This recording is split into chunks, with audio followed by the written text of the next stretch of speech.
Hi అండి, welcome back to Edun and career guidance and Josh innovations. Topper institute of engineering and technology గురించి పూర్తి details ఈ వీడియోలో చూద్దామండి.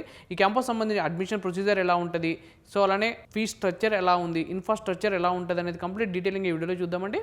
సో ఈ వీడియోని చూస్తూ ఇంకా మా ఛానల్ని సబ్స్క్రైబ్ చేసుకోకపోతే సబ్స్క్రైబ్ చేసుకోండి అండ్ పక్కన ఉన్న బెల్ ఐకాన్ ప్రెస్ చేయండి. మాకు సంబంధించిన ప్రతి ఒక్క అప్డేట్ మీ వరకు వస్తుంది. టాపర్ యూనివర్సిటీ అనేది ఒక ప్రీమియర్ ప్రైవేట్ ఇన్స్టిట్యూషన్ అండి. ఈ లొకేషన్ వచ్చేసి పాటియాల్ పంజాబ్లో అయితే ఉంది. ఎస్టాబ్లిష్మెంట్ 1956లో అయితే ఎస్టాబ్లిష్మెంట్ చేశారు. చాలా ఓల్డ్ క్యాంపస్ అండి ఇది. సో ఈ క్యాంపస్ సంబంధించిన NIRF ర్యాంకింగ్ వచ్చేసి ఇంజనీరింగ్ కేటగిరీ వైజ్ 29th ప్లేస్లో అయితే ఉందండి. సో అలానే యూనివర్సిటీ కేటగిరీ అయితే 26th ప్లేస్లో అయితే ఉంది. సో అలానే అక్రిడేషన్ విషయానికి వస్తే NAC గ్రేడ్ A++ అయితే ఉంది.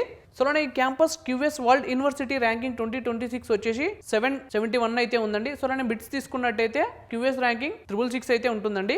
సో ఈ క్యాంపస్లో అడ్మిషన్స్ అనేది 2 విధాలుగా జరుగుతాయండి. మోడ్ 1 వచ్చేసి JEE మెయిన్స్లో మనకు వచ్చిన స్కోర్ బేస్ చేసుకుని 70% సీట్స్ అనేది అలాట్ చేస్తారు. సో అలానే మోడ్ 2 వచ్చేసి ఇంటర్లో మనకు వచ్చిన పర్సంటేజ్ని బేస్ చేసుకుని 30% సీట్స్ అనేది అలాట్ చేస్తారండి. సో అలానే మనకి ఇంటర్లో మినిమం 60% స్కోర్ అయితే చేసి ఉండాలి. Physics, maths and chemistry or bio or బయోటెక్లో. సో అలానే మనకి టాప్ 5 బోర్డ్ టాపర్స్ ఎవరైతే ఉంటారో సో వాళ్ళకి డైరెక్ట్ అడ్మిషన్ అయితే ఉంటుందండి. సో అలానే ఫీజ్ వేవర్ కూడా ఉంటుంది. సో అలానే రిజర్వేషన్ చూసుకున్నట్టయితే 50% పంజాబ్ రెసిడెన్సీ ఎవరైతే ఉంటారో సో వాళ్ళకి సీట్స్ అనేది కేటాయిస్తారండి. సో అలానే మిగతా 50% ఆల్ ఇండియా ఓపెన్ కేటగిరీ వాళ్ళకి కేటాయిస్తారు. లైక్ తెలంగాణ, ఆంధ్రప్రదేశ్, సో మిగతా స్టేట్ నుంచి వచ్చిన వాళ్ళకి 50% సీట్స్ అయితే ఉంటాయి. సో ఈ క్యాంపస్ సంబంధించిన ఫీ స్ట్రక్చర్ ఒకసారి చూద్దామండి. సో CSE, IT, EC వాళ్ళకైతే పర్ సెమిస్టర్ 2,15,500 అయితే ఉంటుంది.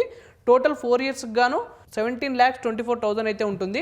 సో అలానే మనకు కోర్ బ్రాంచెస్ తీసుకున్నట్టయితే లైక్ మెకానికల్, సివిల్ అయితే పర్ సెమిస్టర్కి మనకి 1,95,000 అయితే ఉంటుంది. 4 ఇయర్స్ గాను 15,60,000 అయితే ఉంటుందండి. పోస్ట్ గ్రాడ్యుయేషన్ MBA తీసుకున్నట్టయితే పర్ సెమిస్టర్కి మనకి 2,35,000 అయితే ఉంటుంది. ఓవరాల్గా 9,40,000 అయితే ఉంటుందండి ఈ క్యాంపస్లో.